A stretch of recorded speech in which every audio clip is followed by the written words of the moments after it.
Alright, this is Ryan Burks, and I'm making this video for my first hour dual credit language arts class.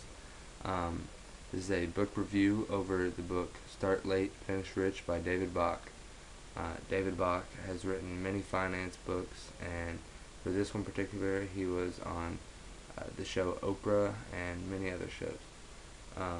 In this book, David tries to reach out to people in their 30s, 40s, and 50s, basically baby boomers, and tries to reach out to them and let them know that it's not too late to start saving up for retirement, because David came to realize, and basically the reason why he wrote this book is that all these baby boomers getting ready to go into the age where they should be retiring, and they don't have enough money to retire. So what he tries to do in this book is to explain to them that it's not too late, and you can start saving up, and all you'll have to do is cut out these little things to make them add up into what can be your retirement savings.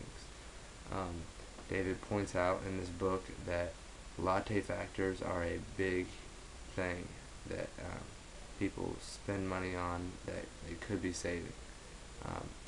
Latte factors are the little things like a candy bar when you go to the grocery store, coffee in the morning, and the reason he calls these latte factors is because he actually received a letter one time from a lady that her problem that she was spending all the time was Starbucks coffee. She would spend $3 and something every day, 5 days a week, and it would add up into a huge amount, and it would cost her huge in the long run. These latte factors can be anything, and they can just completely ruin your chance of saving. Also, a big factor in saving is eating out, and when eating out, you spend a lot more than you would just getting groceries at the grocery store and cooking at home. He tries to point out that that's a big problem with families today, is they don't have the time, or there's nobody home to cook the meal, so they'll just grab a fast meal at Wendy's, McDonald's, Burger King. He lists many fast food restaurants in the book.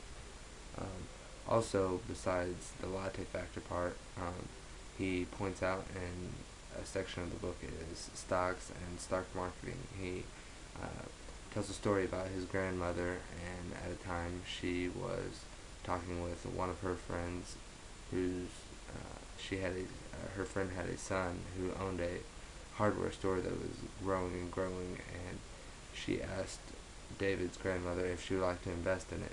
David's grandmother went to a stockbroker, and the stockbroker told her no, it was a bad idea. She ended up investing in it anyway, and that turned out to what today is Home Depot.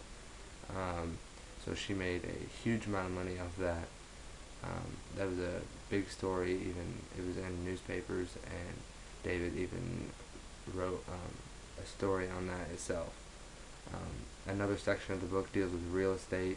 David points out in a big section of it that renting an apartment or renting a home is a horrible idea, because if you actually buy a home, there's a great chance for it to go up in retail and for you to actually make money off your home. So that is basically the book itself.